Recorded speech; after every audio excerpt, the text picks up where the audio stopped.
A Igreja do Santo dos Últimos Dias, conhecido como Mormons, é uma igreja cristã? O Jesus que eles pregam é o mesmo Jesus da Bíblia? É o mesmo Jesus das igrejas históricas ao longo dos anos?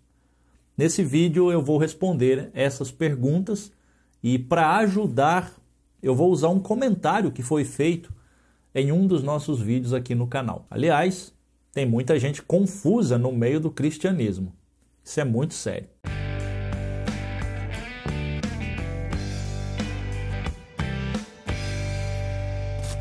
Olá, tudo bem? Eu sou o Otávio, sou professor de História e especialista em Teologia Bíblica. Aqui no canal você encontra muito material sobre Bíblia, Teologia e vida cristã. Portanto, se você ainda não é inscrito, aproveite para se inscrever e assim você será abençoado e vai crescer bastante no conhecimento das Escrituras. Não esqueça também de deixar o seu like, porque isso ajuda bastante. Antes de responder as perguntas que eu fiz na introdução, eu quero ler um comentário que fizeram aqui em um dos nossos vídeos. E eu vou aproveitar esse comentário para a gente ir por parte e depois eu vou responder então as duas perguntas que eu fiz no início. Será que a igreja Mormon, a igreja do Santo dos Últimos Dias, é uma igreja cristã? E será que o Jesus que eles pregam é o mesmo Jesus que nós temos na Bíblia e o mesmo Jesus das igrejas evangélicas? Vamos ver então o comentário e eu vou parte por parte para a gente ir desenvolvendo o tema aqui do nosso vídeo. E o rapaz que comentou, ele disse o seguinte: por que pessoas se preocupam tanto em falar mal dos Mormons? Veja bem, eu creio que a pessoa que fez esse comentário, eu acho que ele não é da Igreja do Santo dos Últimos Dias, mas ele achou estranho as pessoas falarem mal dos Mormons. E é até interessante porque eu não tenho nenhum vídeo aqui no canal onde eu falo especificamente dos Mormons. Esse é o primeiro, né? Mas vamos lá, vamos pensar um pouquinho nisso daqui. Quando nós falamos sobre heresias, e sobre heresias eu falo bastante aqui no canal. Quando nós falamos sobre ensinos errados, nós não estamos falando mal das pessoas. Nós estamos, na verdade, fazendo o que Judas alertou, lá em Judas verso 3. Ele diz: senti que era necessário escrever-lhes, insistindo que batalhassem pela fé, uma vez por todas confiada aos santos. Ora, nós precisamos batalhar pela fé, essa fé que nos foi confiada. Nós temos que defender as Escrituras daqueles que inventam doutrinas e criam heresias. E não são apenas os Mormons que fazem isso. Há muitos ensinos estranhos espalhados no mundo, rondando a Igreja de Jesus. Por isso que nós precisamos alertar. E o comentário continua: tem tanta coisa a ser dita, existe uma Bíblia enorme para falar dela, e vejo pessoas sempre perdendo tempo em falar mal das outras denominações. A princípio parece um raciocínio bonito, mas ele está errado. Porque, mais uma vez, eu quero alertar você sobre os desvios e heresias.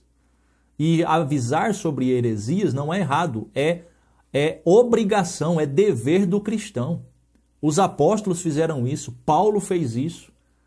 E se nós não tivermos a Bíblia como regra de fé, então podemos acreditar em qualquer coisa. E se eu tenho a Bíblia como regra de fé, e alguém vem com uma doutrina, um ensinamento que não é apoiado estritamente, exclusivamente pelas Escrituras, é meu dever falar: esse ensino aí não está na Bíblia não. Entendeu? Então essa ideia de não pode falar mal, não, primeiro que nós não estamos falando mal, estamos alertando, falando: olha, isso daí é heresia, isso aí não está nas Escrituras. Então é um dever do cristão. Se um grupo não segue as Escrituras e o cristão está vendo e não alerta, ele é responsável por isso. Tá? Então nós precisamos alertar. E é verdade, a Bíblia tem muita coisa para falar. O problema é que também tem muita heresia alterando aquilo que a Bíblia ensina. Por isso que a gente tem que também falar das heresias. E ele continua no comentário: penso que aquele que fala mal dos outros achando que só sua denominação é a correta, então, mais uma compreensão errada. Nenhuma denominação é a verdade absoluta. Eu não defendo nenhuma denominação. Eu defendo aquilo que eu vejo no texto bíblico. Se não está no texto bíblico, eu apenas falo: olha, isso aí não está no texto bíblico. Nenhuma denominação vai ser verdade absoluta. As Escrituras são, denominações não. Agora, olha só que coisa. É interessante que são exatamente esses grupos heréticos que dizem que eles têm a verdade absoluta, que eles são a igreja verdadeira. Todos os grupos heréticos dizem que são o remanescente, que é a igreja dos últimos dias, que é a igreja verdadeira, que é a igreja que trouxe a verdadeira revelação e assim por diante. Então não somos nós, defendendo as Escrituras, que estamos querendo dizer que nós somos certos. Pelo contrário, quem está falando que sempre está certo e que estão com a verdade são os grupos heréticos. O que a gente faz, pelo menos na minha posição, o que eu faço é, isso daí não está no texto. Portanto, eu não tenho obrigação nenhuma de acreditar e posso falar que não está no texto, não é? E o comentário continua. Pregue sobre Jesus, fala do amor dele e da sua infinita bondade. Cabe a Deus julgar, simples assim. E é exatamente por termos que pregar somente Jesus que nós precisamos alertar sobre os ensinos heréticos. Então, quando fala, vamos falar sobre Jesus, as igrejas estão falando sobre Jesus, nós temos que saber que Jesus é esse que eles estão falando. Porque se não é o Jesus bíblico, então eu não tenho obrigação nenhuma de ouvir e nem tenho obrigação nenhuma de defender. Eu tenho é que alertar e falar, não, esse Jesus aí não é o Jesus bíblico. Então, na verdade, é exatamente por termos que falar de Jesus é que nós precisamos alertar sobre esses erros, porque estão ensinando por aí um Jesus que não existe. E sim, é verdade, cabe a Deus julgar. E é exatamente por isso também que nós temos que alertar, porque Deus vai julgar. E todos aqueles que não estiverem no verdadeiro evangelho serão condenados. Quer motivo maior para alertar sobre as heresias do que esse? Do que Deus ser o juiz e que vai punir aqueles que estão fora daquilo que foi revelado nas Escrituras? Que vai condenar aqueles que estão crendo num outro evangelho que não seja o evangelho verdadeiro de Jesus Cristo? E quando eu falo verdadeiro de Jesus Cristo, é só as Escrituras. Pega só a Bíblia. Só isso aqui deve ser a regra de fé, né? O problema é que tem muitos cristãos precisando estudar as Escrituras de forma sistemática, de forma profunda. Estão muito sendo aí levados por todo o vento de doutrina, como Paulo fala em Efésios 4:14. E aí começam a defender grupos heréticos, porque não conhecem as Escrituras. E não é o que Jesus falou? Vocês erram por não conhecerem as Escrituras e nem o poder de Deus? Pois é. Os cristãos precisavam mergulhar nas Escrituras para aprender e se defender e alertar sobre tantas e tantas heresias que estão rondando a igreja. Bom, depois de vermos esse comentário defendendo aqui, supostamente defendendo os Mormons, feito por alguém que com certeza não tem a menor noção do que os Mormons ensinam, vamos para as perguntas que eu fiz no início. Os Mormons são cristãos? Bom, essa é a primeira pergunta. E a resposta é não. Os Mormons, a Igreja dos Santos dos Últimos Dias, na verdade, é uma igreja pseudo-cristã. É uma igreja cristã falsa.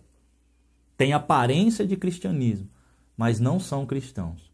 E o mesmo serve para os testemunhos de Jeová e para tantos outros grupos por aí.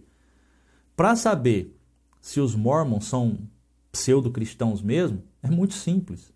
Basta você ver a origem do movimento. Vai pesquisar como é que surgiu a Igreja Mormon, a Igreja dos Santos dos Últimos Dias. Você acha que é uma igreja histórica que vem desde lá de Atos capítulo 2? Você acha que é um grupo de cristãos fiéis ao longo da história? Não. Um homem chamado Joseph Smith, reconhecido como profeta no movimento dos Mormons, começou a ter visões e revelações que foi dada por um anjo. Olha só. Então é um grupo, os Mormons é um grupo que se desconecta totalmente do cristianismo histórico. Joseph Smith afirmou que em 1823 um anjo chamado Moroni o visitou ele na casa dele e o instruiu a encontrar, o ajudou a encontrar umas plaquinhas de ouro onde estava escrito aí novas revelações sobre um outro testamento de Jesus Cristo. E é por isso que o livro dos Mormons, que eles usam mais do que a Bíblia, porque você não vai ver um Mormon por aí carregando só a Bíblia, você vai ver ele dando muito mais ênfase ao livrinho dos Mormons, né? que é o outro testamento de Jesus Cristo. Portanto, o fundamento da Igreja dos Santos dos Últimos Dias não é o cristianismo histórico e nem a Bíblia. São as visões, as profecias dadas a esse profeta. Olha, deixa eu falar uma coisa aqui para você. Quando aparece um profeta, você vai ver na história do movimento, tem um profeta que viu um anjo revelando coisas que vão além das Escrituras, sinal vermelho, fuja logo disso daí. Esqueça, isso é heresia. Sempre vai ter essas manifestações, tem um profeta, viu um anjo, o anjo trouxe revelação, fuja disso. Mas só para você ver um pedacinho apenas dos problemas que tem nos ensinos dos Mormons, eu vou ler para vocês aqui algumas coisas. Por exemplo, o ser humano no mormonismo, ele é contrário ao que está nas Escrituras. Aliás, até o Deus dos Mormons tem carne e osso. Pois é, você sabia disso? Vai ler os textos deles, vai ver o que eles ensinam. Tem carne e osso. Aliás, nós podemos chegar ao nível de sermos deuses também. Olha que coisa. Tem isso nas Escrituras? É isso que a Bíblia fala? Não. Nós fomos criados do pó da terra. Mas olha o que eles dizem. Ou pelo menos os pregadores e professores deles. O homem é um espírito revestido de um tabernáculo, cuja parte inteligente nunca foi criada ou constituída, mas existe eternamente. O homem também estava no princípio com Deus. Isso aqui é texto de Joseph Smith, está aí, ó, o texto, a referência de onde ele falou isso. Olha só, o ser humano, né, esse corpo foi criado, mas o ser humano já existia.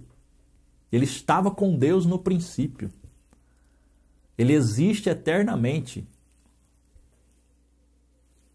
Se isso não é um desvio enorme das Escrituras, meu querido, então você não conhece realmente as Escrituras. Me perdoe, não conhece. Se você acha que isso daqui tem como conciliar com a Bíblia, aí fica difícil. Ele, aqui o homem, né, existia antes de vir para a terra. Ele estava com Deus no princípio. O destino do homem é divino. O homem é um ser eterno. Ele também é de eternidade a eternidade. Tem mais. Se eu puder passar adiante do irmão Joseph, terei boas possibilidades de passar adiante de Pedro, Jesus e os profetas. Olha só. É possível você chegar a um nível de espiritualidade tão grande que talvez você passe até Pedro e até mesmo Jesus. O Jesus Mormon, ele é exatamente como nós. Tem a nossa estrutura exatamente um ser humano como nós. E sabe o que é pior? Ele é irmão de Satanás. Olha o que diz aqui o texto. Quanto ao diabo e aos espíritos seus companheiros, são irmãos do homem. E também de Jesus. E filhos e filhas de Deus. No mesmo sentido em que nós o somos. Jesus é irmão de Satanás. Olha essa outra aqui. O Jesus Mormon não foi gerado pelo Espírito Santo. É exatamente isso. Olha o que diz aqui o texto. Quando a Virgem Maria concebeu o menino Jesus, ele não foi gerado pelo Espírito Santo. E quem é seu pai? Ele é o primeiro da família humana. Mas veja essa frase. Maria concebeu o menino Jesus, ele não foi gerado pelo Espírito Santo. Mas nos evangelhos, Mateus não fala que ele foi gerado pelo Espírito Santo. O Jesus Mormon não é o Jesus bíblico. Deixa eu ler para você Mateus capítulo 1, verso 18 a 20. Ora, o nascimento de Jesus Cristo foi assim. Estando Maria, sua mãe, desposada com José, antes de se ajuntarem, achou-se ter concebido do Espírito Santo. Então José, seu marido, sendo justo e não queria infamar, intentou deixá-la secretamente. E pensando ele nisto, eis que em sonho lhe apareceu um anjo do Senhor dizendo: José, filho de Davi, não temas receber a Maria, tua mulher, porque o que nela está gerado é do Espírito Santo. Aí como que vem dizer que Jesus não foi gerado pelo Espírito Santo? Foi gerado, foi concebido pelo Espírito Santo, é o que está no texto. Percebeu? E eu poderia citar aqui várias e várias outras heresias e problemas que você encontra na doutrina Mórmon, sem contar o livro de Mórmon. O livro, o Outro Testamento de Jesus Cristo. Por que não só as Escrituras? E eu sei que não vai demorar para aparecer alguém aqui nos comentários dizendo: eu sou da Igreja do Santo dos Últimos Dias e nunca vi nada disso. Ou que eu não sei o que eu estou falando, ou que, olha, você está falando coisas fora do contexto. É sempre assim, né? Quem está cego não consegue ver. E no caso dos Mormons, não é tão difícil ver, porque a quantidade de heresia é tão grande que é só você ler. Confere com a Bíblia, deixa esse livrinho de Mormons para lá e fica só com a Bíblia. É uma coisa que eu me pergunto, por que tem que ter um profeta para trazer novas revelações, novos escritos? Por quê? A Bíblia não é suficiente? Foi suficiente para todos os crentes durante a história, até os nossos dias. Mas agora, em 1823, aparece um anjo com uma nova revelação. Aliás, 1823 aparece um anjo Moroni para Joseph Smith. Depois de 1844, começa um anjo assistente para a senhora Ellen White, dos Adventistas. Só que esses anjos parece que trazem mensagens completamente diferentes, porque mormonismo é totalmente diferente do adventismo. E aí, qual dos dois estão certo? Qual dos dois anjos realmente trouxe a verdade? Ou qual desses profetas, seja Joseph Smith ou seja Ellen White, qual deles que são realmente de Deus? Porque eles ensinam coisas completamente diferentes um do outro. Pois é, o que eu quero dizer para você é o seguinte: pare de ficar acreditando em grupos que falam que tem profetas, grupos que falam que tem visões de anjos, que tem novas revelações que vão além das Escrituras. Pare com isso. Por que você não fica só com as Escrituras? Por que você não aprende a ler a Bíblia e entender o que está escrito? Esse é o caminho seguro. E aí vem alguém falar que eu é que estou criticando e eu que não sei o que eu estou falando, quando na verdade eu estou defendendo você a ficar só com o texto bíblico. Mas aí eu estou errado. Será que não dá para você perceber isso? Bom, a minha responsabilidade é alertar. A sua é com você. Então, os Mormons, sim, eles são uma seita pseudo-cristã e o Jesus Mormon não é o Jesus da Bíblia. A decisão é sua. Afinal, é o destino da sua alma que está em jogo. A minha responsabilidade é vir aqui e alertar você. Pare de acreditar em profetas, em visões, em revelações. Fica só com o que está na Bíblia. Esse é o caminho seguro. Que Deus te abençoe e até o próximo vídeo.